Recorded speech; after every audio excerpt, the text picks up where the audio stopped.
안녕하십니까. 수학의 힘 시흥응객 캠퍼스 원장입니다. 오늘은 학부모님들께 중요 안내사항이 있어서 이렇게 영상으로 찾아뵙게 되었습니다. 10분 안에 설명을 드리도록 하겠습니다. 그러니 10분만 집중해서 보아주시기 바랍니다. 오늘의 주제는 수학의 힘에서 진짜 공부가 시작된다입니다. 자, 우리 아이들은 초등학교, 중학교, 고등학교를 거치면서 서로 다른 종류의 시험을 맞닥뜨리게 됩니다. 그 시험은 마치 허들과 같습니다. 초등학교 때는 자기의 다리 길이보다 낮은 허들을 넘는 것과 같습니다. 그래서 대부분의 아이들이 좋은 성적을 거둡니다. 중학교에서는 절대평가이기 때문에 일정 점수 이상만 올리면 A, B, C, D, E 이렇게 맞게 되죠. 그래서 여기는 자기의 다리 길이보다 약간 높은 허들을 넘는 것과 같습니다. 고등학교에 가면 상대평가로서 등급을 매겨야 하기 때문에 아이들을 진짜 잘하는 아이, 그렇지 보통인 아이 이렇게 세분화해서 9등급으로 나누어야 하기 때문에 상당히 높은 높이의 허들을 넘는 것과 같습니다. 그러면 지금 학부모님들께서는 초등학교 또는 중학교일 텐데 이 시기에 어떻게 공부를 해야 고등학교에서도 이런 허들을 넘을 수 있을지 오늘의 주제입니다. 자, 한번 이 표를 보실까요? 실제 은행중학교에서 성적 분석표입니다. 수학의 경우로 한정지어서 말씀드리면 A, B, C, D, E는 90점 이상, 80점 이상, 70점 이상, 60점 이상, 50점 이하, 60점 이하의 아이들입니다. 자, 그럼 A를 한번 볼까요?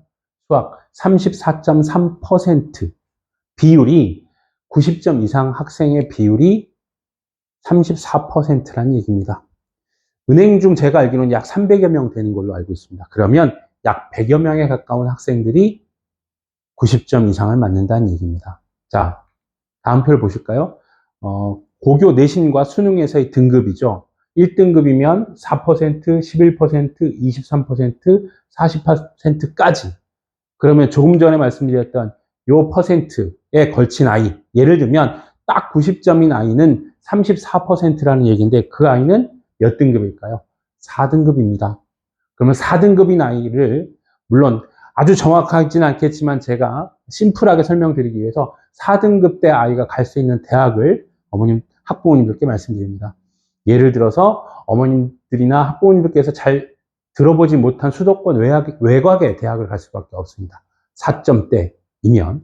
그래서 예를 들면 특정 대학을 말씀드리기 좀 그렇지만 예를 들어서 뭐 평택대라든가 대진대 이런 데들입니다.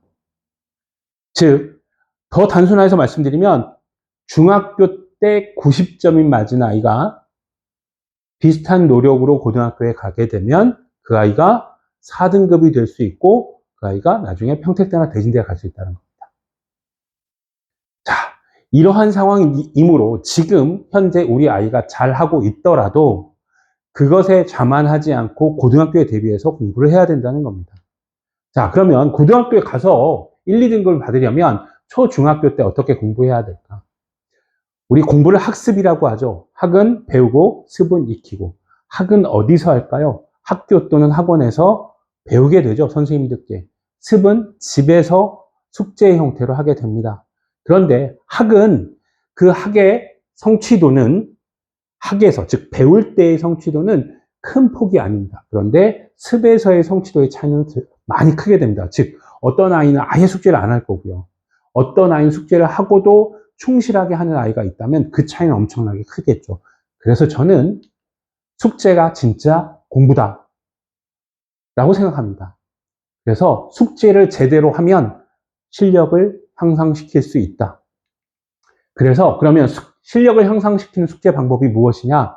첫 번째는 미루지 않고 정해진 시간에 해야 한다는 겁니다. 두 번째, 충분히 생각하고 풀어야 한다.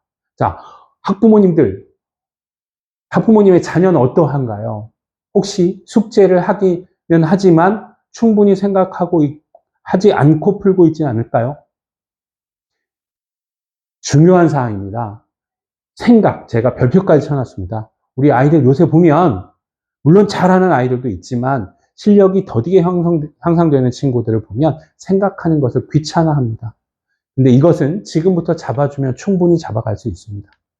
그래서 저는 숙제가 진짜 공부다라는 캐치프레이즈를 걸고 수학여행 시흥의 캠퍼스 진짜 공부 인증제를 하려고 합니다. 즉 숙제를 통해서 우리 아이들의 실력을 향상시켜서 고등학교에 가서도 제대로 된 실력을 등급을 맞게 하기 위한 제도입니다. 그럼 어떻게 할 것이냐? 첫 번째, 바른 글씨로 선생님께서 알려주신 방법대로 풀이 과정을 쓰며 숙제를 한다. 답만 쓰는 것이 아니라 풀이 과정을 선생님이 안내한 대로 풀이 과정을 정확히 써가면서 숙제를 한다는 것이요. 두 번째, 별표를 줄여라. 우리 아이들이 숙제를 하다 보면 어려운 문제에 부딪히게 됩니다. 그 어려운 문제를 어떠한 태도로 접근하느냐에 따라서 그 아이의 실력은 지금보다 중학교, 고등학교에 더 도드라지게 차이를 나타내게 될 것입니다. 그럼 별표를 줄이는 방법 두 가지, 심적인 두 가지만 말씀드리겠습니다.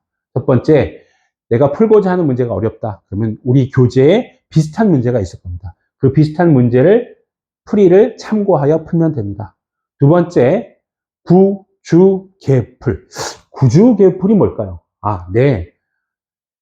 뒤에서 설명드리겠지만 구하는 것은 무엇인가, 주어진 것은 무엇인가, 계획하기, 풀기입니다. 이거는 제가 만든 방법은 아니고요. 폴리아라는 수학자가 문제 해결 4단계라고 했던 것을 제가 응용한 겁니다. 그래서 이 4개의 단계를 거쳐서 문제를 풀게 되면 꽤 어려운 문제들도 대부분 풀 수 있다라는 겁니다. 그래서 어떻게 하느냐? 지금 실제 6학년 2학기 문제인데요. 이런 보통 아이들이 이제 문장제 형태로 되어 있는 거 어려워하죠. 뭐 활용 문제라고도 하고 응용 문제라고도 하는데 이러한 문제를 접근할 때 우리 아이들이 첫 번째 구하는 것은 무엇인지를 써보는 겁니다. 그래야 우리 아이들이 가끔은 너무 문제에 익숙해져 있다 보니까 그냥 문제만 보고 막 풉니다. 근데 나중에 엉뚱한 답을 구하는 거죠. 마치 열심히 산을 올랐는데 그 산이 아니었던 거죠. 그런 경우가 있습니다. 그래서 구하는 것은 무엇인지 확인하고 두 번째, 문제를 통해 주어진 것들, 조건이나 힌트들을 써보는 겁니다. 그 다음에 이 조건을 활용해서 내가 구하고자 하는 것을 어떻게 구할지 계획하는 겁니다. 그리고 마지막에 풀이를 하게 되는 겁니다. 이 과정을 거쳐서 하면 우리가 흔히 말하는 심화 문제들, 어려운 문제들 많은 부분 해결이 됩니다. 그리고 하나 더 언급드릴 거는 오답 노트나 풀이 노트를 쓸 때 옳지 않은 것은 옳은 것은 이렇게 있는데 보통 아이들이 풀다가 어느 하나가 자기가 답이라고 생각하면 그냥 찍고 넘어가죠. 그렇게 해서는 안 됩니다. 이 문제들은 대부분 개념을 확실하게 알고 있느냐를 묻는 문제들이기 때문에 너무나도 중요하고 어려운 문제이기도 합니다. 사실 고등학교 가면. 그래서 옳지 않은 문제는 옳지 않은 보기를 찾아서 옳지 않은 부분을 고쳐야 하는 거고요. 옳은 것을 찾는 문제는 옳은 것을 찾았다면 나머지 보기들은 옳게 고쳐야 되는 거죠. 그게 진짜 공부입니다. 진짜 공부 인증제 세 번째, 그렇게 한 뒤에 수업일 하루 전 저녁 10시까지, 10시 이전까지 선생님께 문자로 숙제를 찍어 보내면 됩니다. 그래서 예를 들어 화목반 친구라면 화요일날 내준 숙제는 수요일 저녁 10시까지. 물론 화요일날 해도 상관없습니다. 그건 더 좋은 겁니다. 그래서 마지막 시각이 수업 전일 10시까지라는 겁니다. 예를 들어 목요일날 내준 숙제는 당연히 다음 주 월요일 10시까지면 되겠죠. 물론 이 또한 목요일날 저녁에 하는 것이 제일 좋습니다. 자, 그 다음 진짜 공부 인증제를 통해서 그러면 이제 어떻게 평가를 할 것이냐가 중요해집니다. 그래서 상, 중, 중하, 하. 저희 리포트에 보시면 이렇게 평가가 되어 있죠. 맨 왼쪽이 하, 중하, 중상, 상.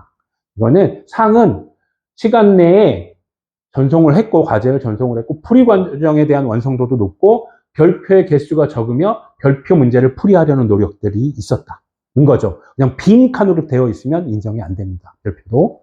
중상은 시간 내 과제 전송했고, 풀이 과정 완성도 높고, 별표의 개수는 적으나 일부 문제는 풀이하려는 노력이 부족했다.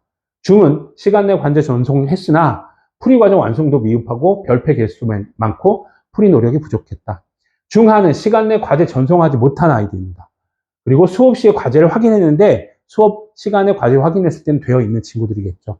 하는 뭐냐면 수업 시간에도 아이가 안 되어 있는 겁니다. 이 아이는 잔류학습을 통해서 완수하고 가도록 하겠습니다. 그래서 앞으로 어머님들께서 리포트를 보실 때 풀이 과정, 그 다음에 과제란에 이 표시가 되어 있다면 이렇게 인지하시면 됩니다.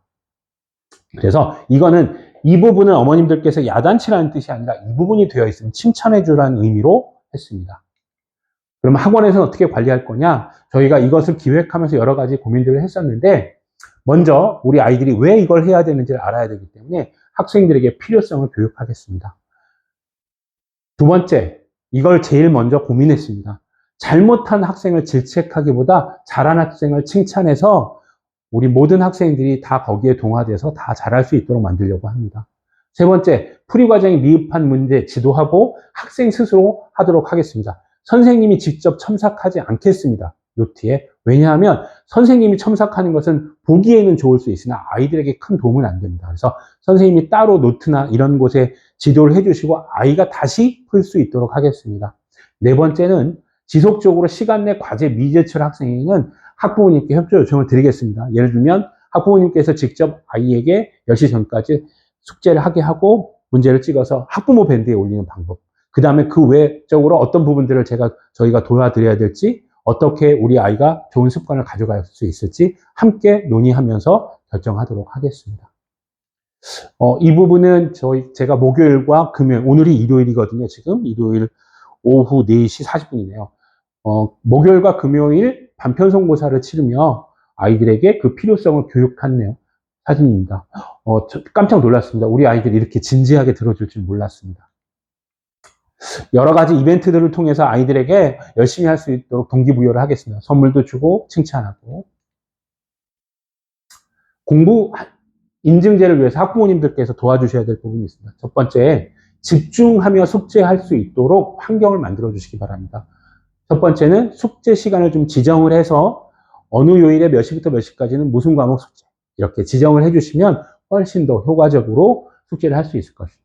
두 번째, 우리 아이들이 숙제를 하는데 가장 방해되는 것 중에 하나가 휴대폰입니다. 그러므로 숙제를 할 때는 휴대폰은 거실에 보관할 수 있도록 해주시고, 세 번째, 숙제하는 동안은 가족이 우리 아이의 방에 들어가거나 형제들이 들어가는 경우에 많이 방해받는다고들 하더라고요. 숙제하는 동안 가족이 정숙을 유지해 주시면 더욱 도움이 되겠습니다. 두 번째, 이제부터 우리 아이들에게 숙제 다 했니라고 물어보지 마시기 바랍니다. 아이들에게 이렇게 물어봐 주세요. 충분히 생각하면서 숙제했니? 말이 우리 아이들의 행동을 변화시킬 수도 있을 겁니다. 반드시 이렇게 물어봐 주세요. 충분히 생각하며 숙제했니라. 세 번째, 진짜 노력한 것을 구체적으로 칭찬만 해주시기 바랍니다. 예를 들어 구주계표를 잘 실천했구나. 특히 계획하기는 정말 잘한 것 같아. 구체적으로 별표가 줄어들고 풀어보려고 많이 노력했구나. 잘했어. 훌륭해. 글씨가 정말 깔끔해졌구나. 내가 어떻게 풀었는지 잘 보여서 좋아. 훌륭해. 이렇게 칭찬해 주시기 바랍니다.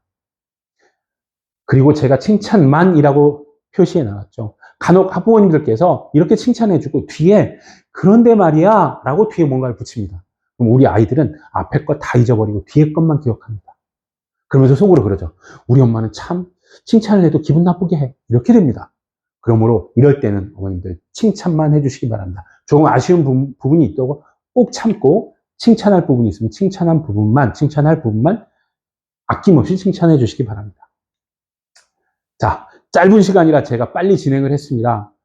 그래서 진짜 공부 인증제 경청해 주셔서 진심으로 감사드리고 우리 수학 MC 은계 캠퍼스 선생님들과 함께 학생들의 실력 향상 위해서 끊임없이 연구하고 실천해 가도록 하겠습니다. 감사합니다.